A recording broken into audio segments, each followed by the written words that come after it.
Hola, buen día. Hoy es el Día Internacional de las Personas con Discapacidad.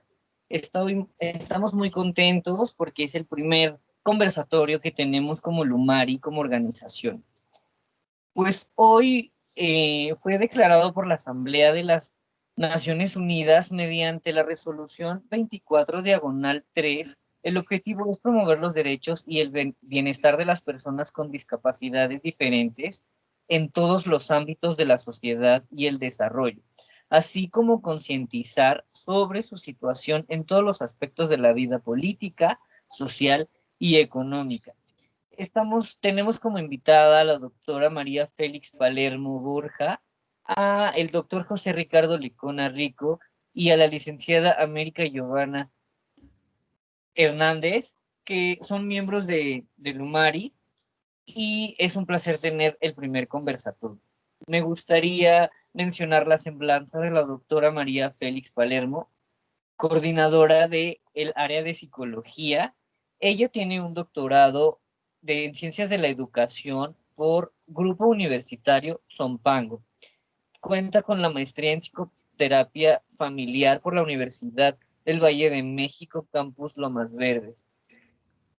Estudió la licenciatura en psicología en la Universidad del Valle de México, Campus Hispano.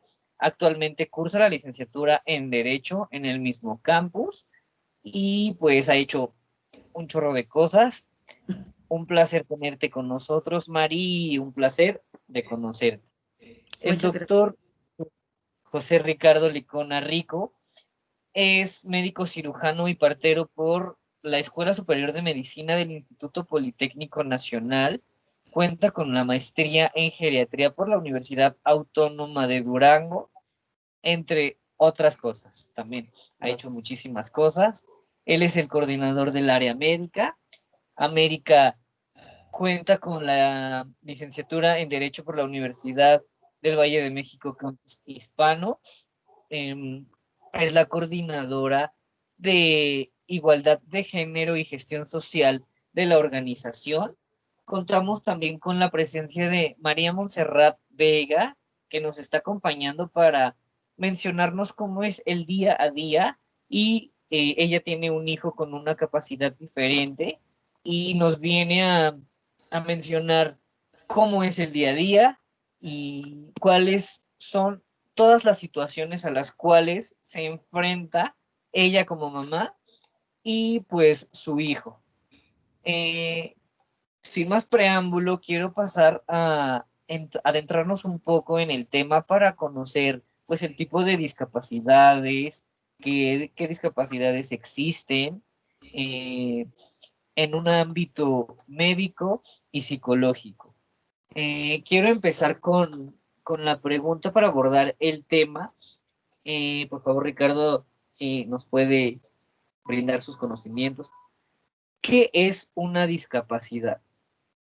Bueno, hola a todos. Bueno, vamos a hablar un poco sobre qué es una discapacidad.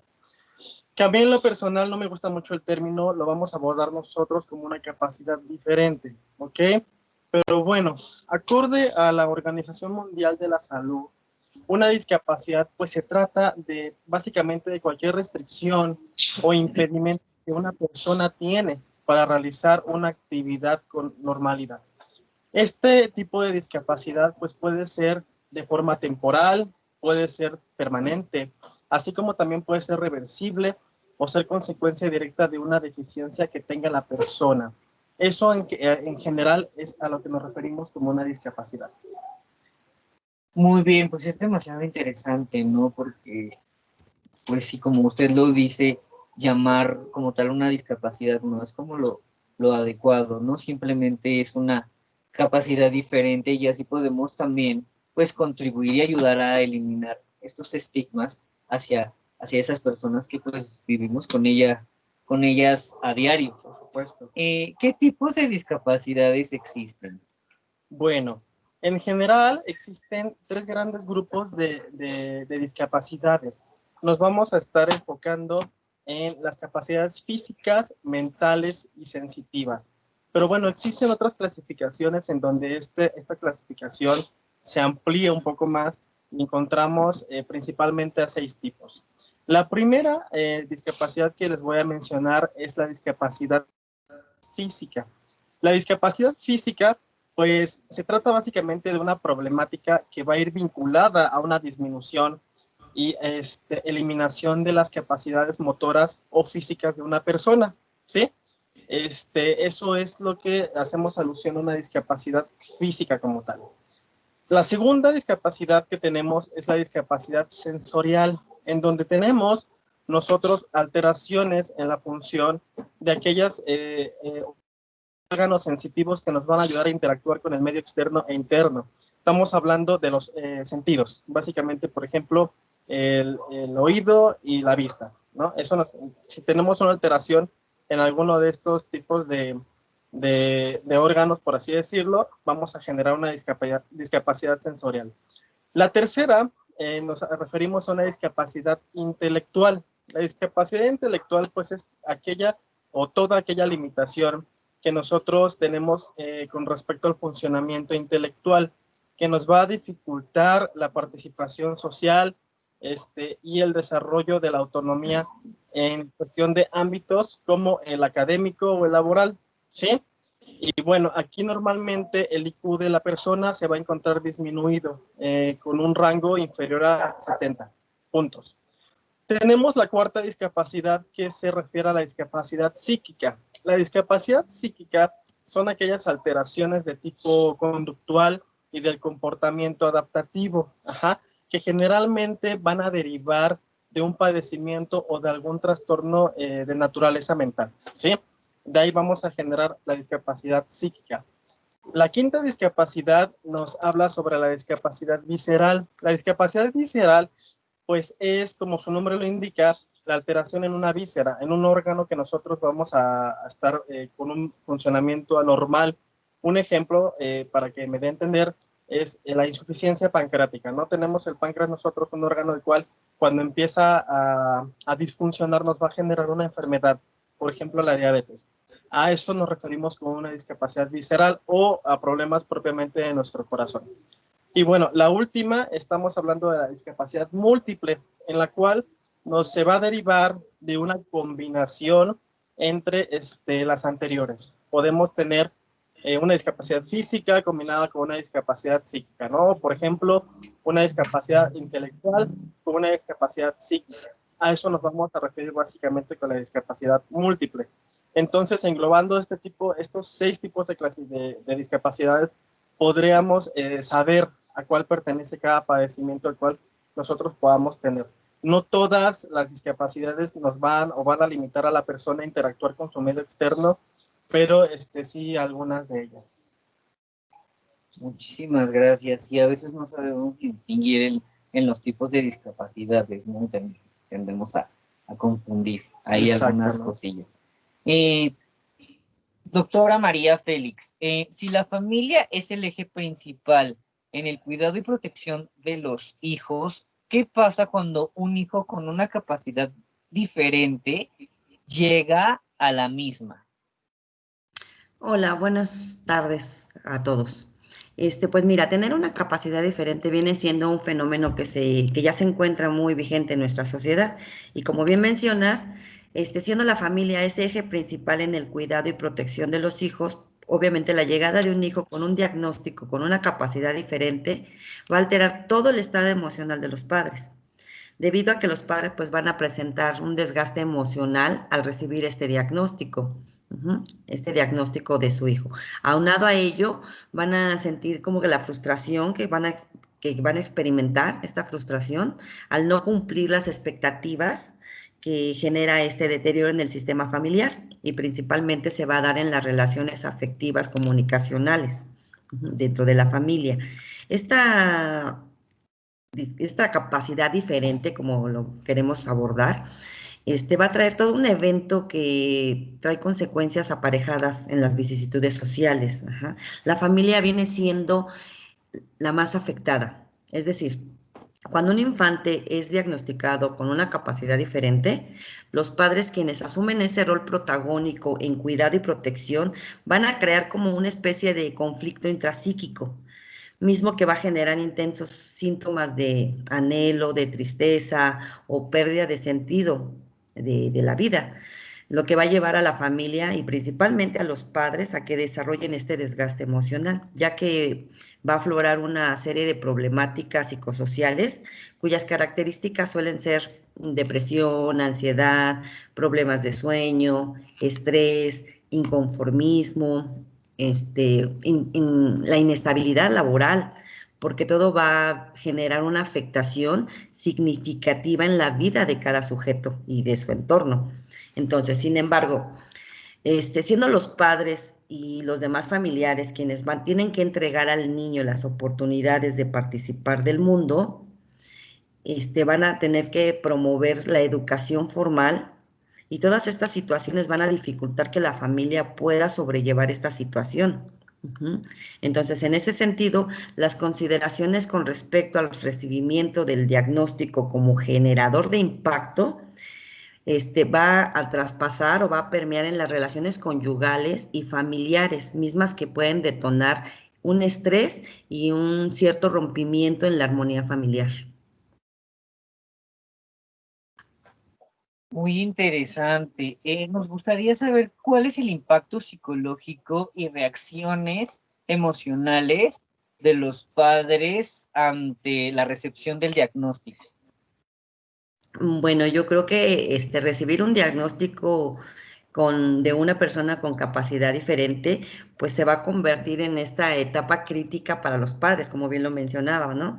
Donde se viven toda esta serie de inquietudes sociales como el rechazo, la disminución de oportunidades laborales, las sociales y las educativas, ya que donde la misma persona se envuelve, este factor de recibir este diagnóstico se va a volver como un integrante más del sistema familiar, debido a que el mismo va a evidenciar los diferentes sucesos y los significados en cada uno de los integrantes, ya que pues cada persona percibe diferente. Y creo que solo quien vive este tipo de situaciones es en un determinado momento la indicada que podrá valorar el significado que tiene este hecho que se integra a su vida familiar, ¿no? Como bien mencionaba, cada persona va a reaccionar de diferente forma en los aspectos emocionales y de forma particular. Y todo esto va a ser dependiendo de sus experiencias anteriores o de su aprendizaje que haya tenido, ¿no? Por ejemplo, la vivencia de una emoción va a llevar el compromiso en conjunto de todas estas percepciones, cogniciones y actitudes y creencias sobre el mundo. Regularmente, pues las parejas, pues al tener un hijo, pues piensan e imaginan que pues van a ser normal, por así decirlo, ¿no? Entre comillas, ¿no? Sin embargo, al ser diagnosticados con esta capacidad diferente, pues obviamente toda su actividad y toda su dinámica familiar cambia. Entonces, es por eso que el sistema se va a ver afectado, así como el control de la propia vida de cada integrante de la familia, ¿no? Otro ejemplo podríamos hablar de él en relación a los niños con el trastorno del espectro autista. Ellos exhiben menos funcionamiento familiar y se ve disminuida la calidad de vida, lo que va a generar un mayor estrés, especialmente en el dominio personal de las madres cuidadoras. La capacidad diferente por su connotación emocional va a afectar a todos los miembros del entorno familiar, demandando el empleo de recursos, las estrategias de afrontamiento, tales como las físicas, donde va la salud, la energía y el empuje, las financieras, los que tienen que adaptar, por ejemplo, en la vivienda, pues ciertas medidas a lo mejor de seguridad, ¿no? O el empleo debido a las continuas faltas que en un momento los cuidadores requieren ausentarse del empleo para obviamente llevar al pequeño pues a sus consultas médicas, ¿no? En el aspecto social, pues las redes de apoyo y sociales también en un determinado momento bajan, debido a que es una problemática que está muy estigmatizada aún y surge todo este rechazo, ¿no? En el aspecto psicológico, pues estas creencias, la resolución de problemas, el tipo de personalidad de cada uno. Entonces, para aceptar y comprender que un hijo tiene una capacidad diferente, va a ser necesario llevar un proceso que vaya más allá del conocimiento del hecho, ¿no? Es decir, el hecho de saber que pues tiene una capacidad diferente, sino que tiene que llevar todo un proceso que en un determinado momento nosotros llamaríamos un proceso de duelo. Donde cada integrante de la familia pues va a tener que vivir las diferentes etapas de este duelo para entonces poder proporcionar a la persona con capacidades diferentes en caso de un menor, pues todas las demandas que requiere, ¿no? Como son las demandas de cuidado, en las que van incluidas la alimentación, vestimenta, aseo personal, la salud y la movilidad, las demandas de supervisión, que es decir, el tiempo que requiere el niño para quedarse solo o en compañía de otras personas, ¿no? Y las necesidades afectivas, donde algunos padres pues van a experimentar estos pocos sentimientos debido a que esas creencias pues en un determinado momento también afectan a los padres, ¿no? Y surge cierto rechazo si es que no se procesa todo este duelo. Muy bien. Pues llegamos a la parte interesante de este conversatorio. Vamos te voy a ceder la palabra, América, para pasar a que nos digan cómo es el día a día y cómo es ya en realidad la experiencia y el vivir pues, con una persona así. Te cedo la palabra a mí. Hola, buenas noches. Te agradecemos mucho, Monse, que nos acompañes el día de hoy, que nos compartas tu experiencia. Y bueno, primero que nada nos gustaría saber cómo fue que te enteraste de la capacidad diferente de tu hijo y cuál es el diagnóstico que te dieron. Buenas noches, muy buenas noches a todos. Muchas gracias por la invitación. Pues Buenas mira, noches. mi hijo al año de hoy tiene 12 años. En el 2008 no estaba tan afluido lo que era el tema de lo que es el autismo. Cuando nace mi bebé, nace con una calificación de 7 en lo que dan los doctores. No recuerdo bien cuál es el nombre de la calificación que me dan. Se queda 3 días en incubadora, a pesar de que fueron las 40 semanas y que fue un parto normal, no fue un parto por cesárea. Se queda 3 días en la incubadora, me mandan a mí a mi casa, llego yo a mi casa y a los 3 días me dicen que ya vaya por él, que todo está muy bien, el niño ya no necesito respirador, ya no necesito nada y me lo llevé a mi casa normal, pues a veces somos muy ignorantes en ese tipo de temas, ¿no? Hugo al año no camina, al año no balbucea, no tiene contacto con la mirada cuando tú le hablas, y empezamos a descubrir que el niño no tenía la relación como mi hija, mi primer hija, porque es mi segundo hijo. Soy madre de 3 niños. Él es el del medio. Entonces, empezamos a comparar las situaciones entre mi hija mayor y Hugo. Y a pesar de todo eso, te digo, no estaba tan a fondo lo que es el autismo, a pesar de que es muy viejo, que en el 2013 se le denominó como trastorno del espectro autista. Y dados los 3 años, Hugo no hablaba, no caminaba, su saliva no la podía sostener, tenía que usar baberitos para que su salivita no le llenara su ropa, porque completamente su playerita se le llenaba de saliva. No tenía contacto visual, tenía mucha interacción con sus juguetes, pero no respondía a su nombre. Y cuando quería algo solamente dirigía la mirada al objeto o a la comida o la cosa que él necesitaba. Hugo no caminó hasta los 5 años, ni se comunicó hasta los 6 años de edad. Fue cuando escuchamos su primera palabra.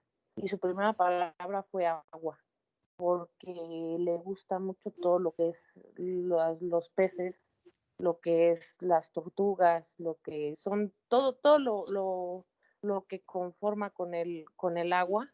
Él es completamente fanático de todo eso. Muchas veces hablan que los autistas son específicamente con los dinosaurios, se relacionan con los dinosaurios, pero no es así. Ellos en sí tienen en este mundo tienen un área en específica en la que se pueden afundar. Ahí exactamente cuando Hugo no camina y no habla hasta los 6 años, es cuando, pues, dado a la ignorancia, nos dirigimos al doctor y empezamos a platicar, ¿no? Pues, con el doctor, el médico familiar, y empiezan a hacerle una serie de estudios en el cual hicieron un estudio neurológico que se llama EEG, lo conectaron con varios chupones en la cabeza y saliendo el neurólogo me dice que mi hijo presenta,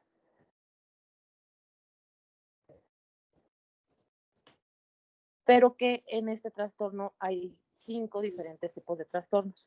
Entonces había que darle tiempo a más todavía para saber cuál era uno de los tipos de trastorno que él tenía. Ya ha pasado el tiempo ahorita, lo han determinado con Asperger, uno de los más altos síntomas o más altos trastornos de lo que es el espectro autista.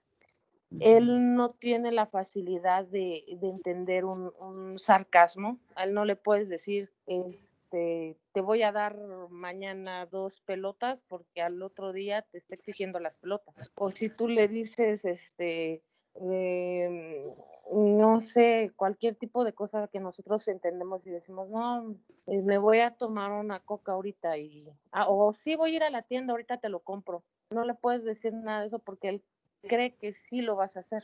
De hecho, él tiene una rutina de vida. Él ahorita ya son bueno, ya es tarde, a las 9 de la noche él tiene que estar dormido, a las 8 de la mañana despierta como relojito, 8 en punto, tiene acomodada su ropa conforme calcetines, playera, calzoncillos y todo combinado, y sus tenis tienen que ir bien amarrados.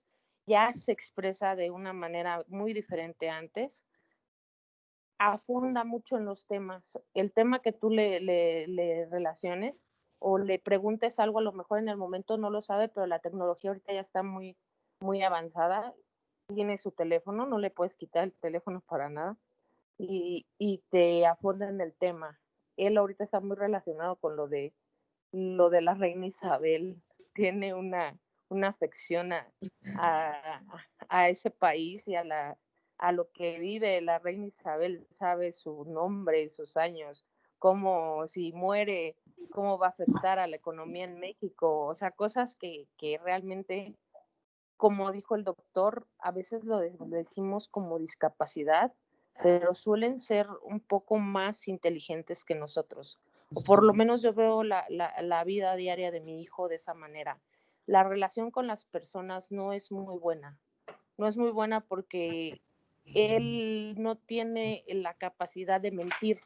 No puede mentirte. Y cuando no le parece algo, te lo dice directamente, sin escalas, sin ninguna, Sin filtros. no sé.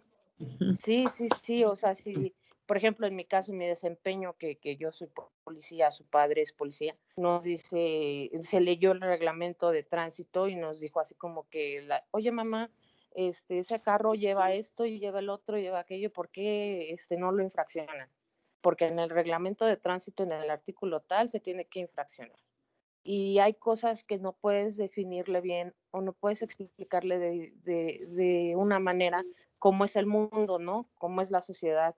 Cuando él entra a la primaria, quiere ir bien uniformado porque lee el reglamento de la escuela, y el reglamento de la escuela dice que tiene que venir con los zapatos limpios, con las orejas limpias, con el suéter limpio, y los compañeros de la escuela no traían el uniforme como era y se ponía a discutir con sus compañeros porque estaban alterando lo que era el instructivo de la escuela, ¿no? Y los maestros, los mismos maestros muchas veces no tienen pues no sé si las herramientas o no les den cursos o no tengan la capacidad para poder relacionarse con este tipo de niños. Me dirijo más a las escuelas de gobierno, mi hijo vive en una escuela de gobierno, y es imposible que le pongan atención. También por una parte los entiendo, ¿no? Pero tuvo un incidente de no poderlo comunicar o no poderse comunicar él bien cuando iba en segundo de primaria. Un niño le pegó en la boca y le tiró todos sus dientes de la parte de arriba. Fue un suceso horrible, horrible, no tengo ni idea de lo mal que me pasó ese día. Y todavía llegas a la escuela y la maestra te dice que es que pues los niños son así y los niños se tienen que golpear y los niños pues no, ella tiene muchos y no podía hacer nada. Y Hugo tenía completamente la boca llena de sangre y no podía comunicarse y dejó de hablar. Después de haber hablado, dejó de hablar por un periodo, quiero pensar, de unos 6 meses, por lo mismo de que nunca había visto la sangre, y cuando empezó a sangrarle de su boca, pensó que pues si volvía a abrir la boca, le volvía a sangrar. Era muy difícil darle de comer, es muy difícil la comunicación con las personas. De hecho, él ahorita no, a pesar de lo que estamos viviendo de esta pandemia y de la situación que está pasando en nuestro país y en otros, bueno, en el mundo entero se podría decir, yo opté por no inscribirlo a la secundaria por el modo de crueldad de la gente, porque la gente es cruel completamente. La gente cree que tú puedes darle un zape o puedes darle una nalgada o puedes darle un cinturonazo y el niño se va a calmar. Cuando sin embargo no saben todo lo que conlleva poder llevar o poder hacer que él reserve sus comentarios, porque si te ve mal vestida, él te lo dice. Eso no viene, tu vestimenta no está de acuerdo. Es muy difícil salir con él a la calle. Ve a las mujeres con un escote y dice, mamá, es que no deben de enseñar sus partes y por eso las persiguen. Y mamá, mira, lleva el pantalón muy apretado. ¿Por qué? Déjame decirle que no se vista así.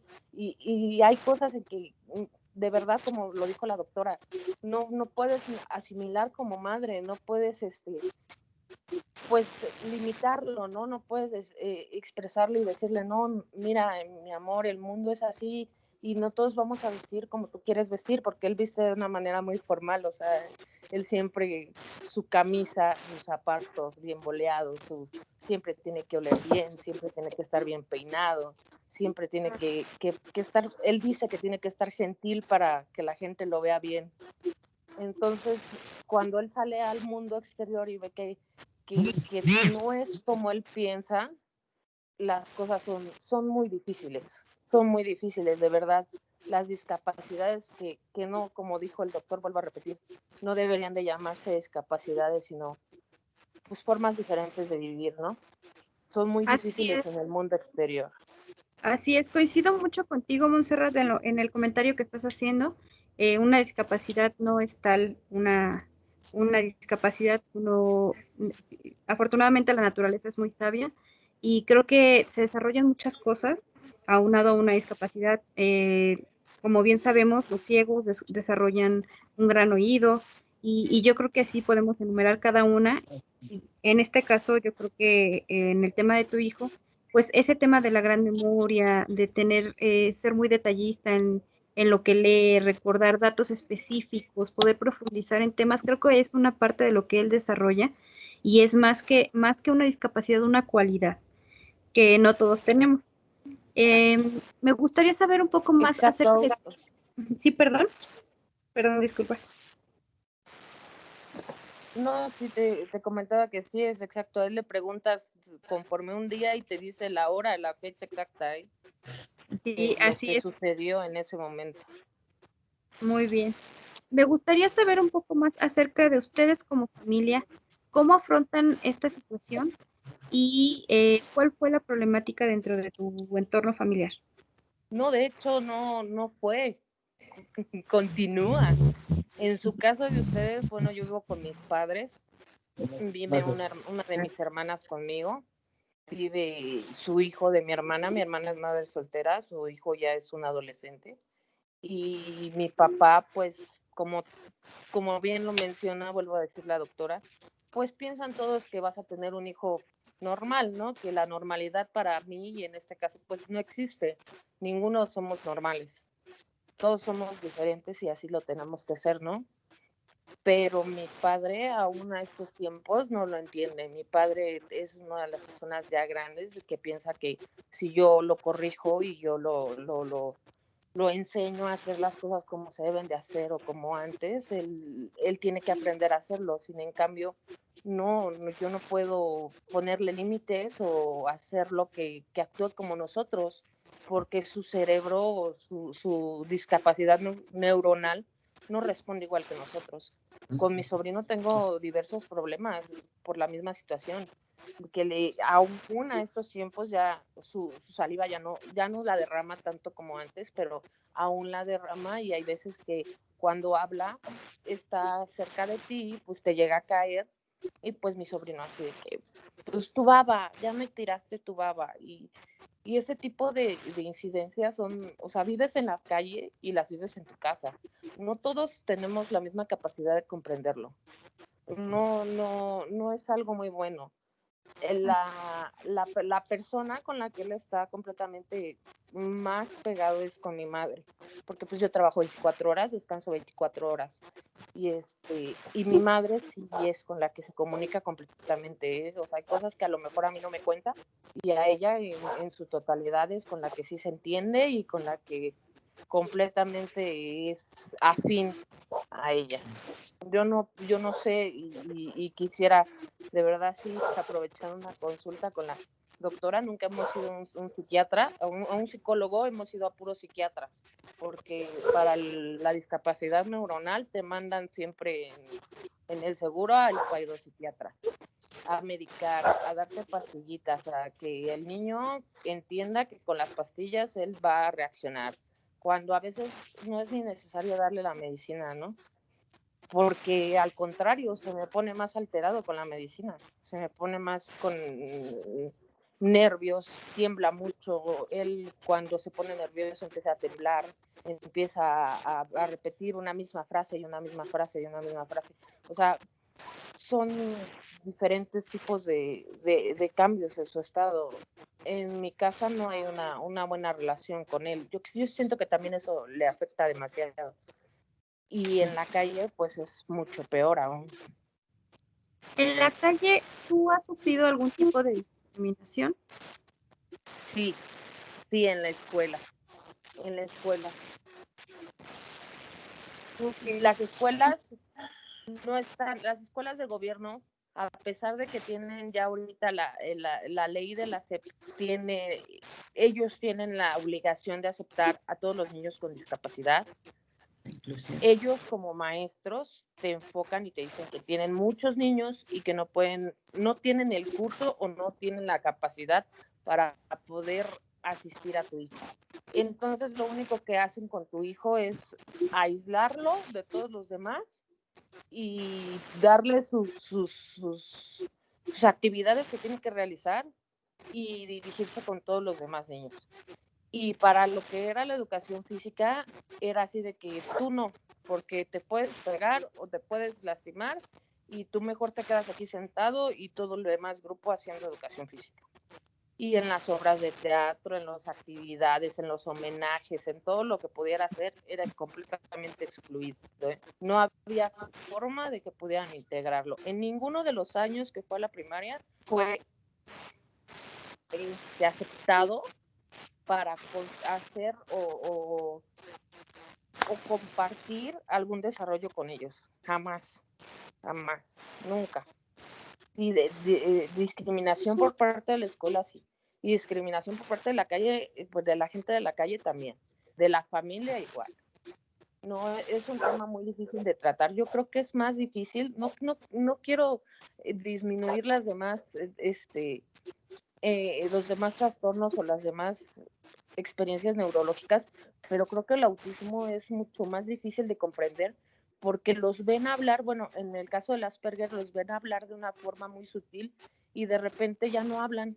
Entonces, la mayoría los llama locos, así, sin más ni más, los llama locos. Piensan que porque hablan mucho en un momento y después se quedan callados muchas horas y ya no hablan, es locura, cuando sin en cambio es su sistema neuronal. Así es, lamentablemente creo que en el sistema educativo hace falta mucha capacitación en este tema, estamos en pañales todavía y considero que también como sociedad nos hace falta mucho concientizar. Y creo que parte de esto es este tipo de foros, de conferencias que estamos tratando de hacer llegar el mensaje para comprender, para informarnos y no temer a lo desconocido, porque finalmente es lo que sucede con todos nosotros. Una pregunta, me gustaría saber a nivel pareja, ¿cómo afectó la situación de tu hijo? Me separé. Mi esposo era de los hombres que quería un niño normal, salir con él a jugar fútbol, ir a los eventos, ir a las luchas, ir a todo ese tipo de cosas que pues como hombres quieren y pretenden hacer con sus hijos, y pues mi hijo de hecho jamás ha tenido interacción con él. Nunca, es muy difícil que Hugo te exprese sus sentimientos, es muy difícil que te diga te quiero, o que te bese, o que tenga un contacto físico contigo, o conmigo, o con cualquier tipo de persona. De hecho, no le gusta que lo toquen, no le gusta que le agarren sus cosas o le desacomoden sus cosas. Y con su padre, pues peor. Me separé después de tiempo de que no aceptaba la situación. Su papá, me separé. Como pareja no funcionó, no, es como dice la doctora, yo creo que tienes que tomar demasiada terapia para poder definir lo que es o lo que vas a pasar o lo que vas a vivir o el día a día que vas a tener con un hijo con esa especialidad, ¿no? Más que nada especialidad más que discapacidad. Y pues tomamos la decisión mejor de separarnos.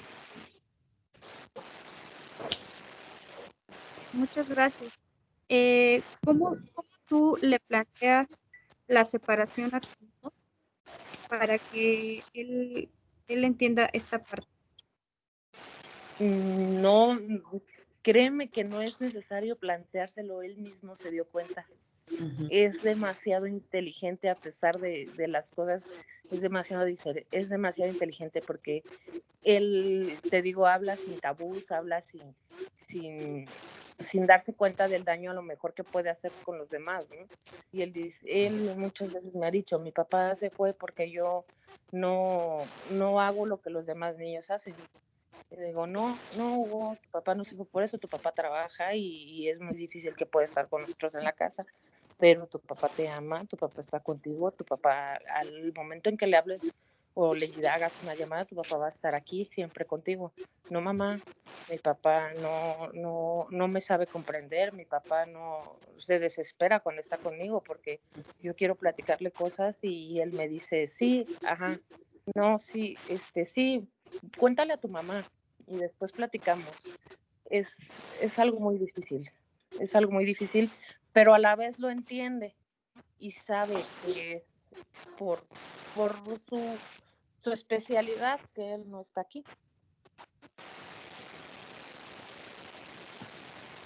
Muchas gracias. De antemano reconocemos todo lo que tú realizas, tu labor como madre y yo creo que también como maestra de todos nosotros, de la sociedad, al darnos el ejemplo, al ayudarnos a comprender lo que es el síndrome de tu hijo. Y te agradecemos muchísimo el tiempo que nos brindas, tu experiencia. Y pues bueno, no sé si te gustaría agregar algo más. Pues nada más que tengan un poquito de paciencia con todas las personas que son así. Como decimos, los ciegos aprenden a controlar sus manos o aprenden a poder canalizarse o interactuar con la gente de manera diferente. Hay que tener paciencia con las personas con autismo. El 2 de abril es el Día Mundial del Autismo y desgraciadamente pues mucha gente no sabe de esto, ¿no? Y sí me gustaría que se tomaran unos segundos. Ahorita con la tecnología pones autismo en el teléfono y sale todo lo que está relacionado con él. Y salen todos los tipos de autismo que hay. De hecho, hay muchos artistas y mucha gente que es famosa, como Bill Gates, que es pues, uno de los hombres más ricos del mundo, ¿no? Que está diagnosticado con el trastorno del espectro autista y por Asperger, igual que mi hijo. Y no todos son malos, no todos son. El acercarte a un niño así no te hace ni menos ni te hace más. O a lo mejor sí te hace más porque los valores y las intenciones que tenemos como personas pues son grandes, ¿no?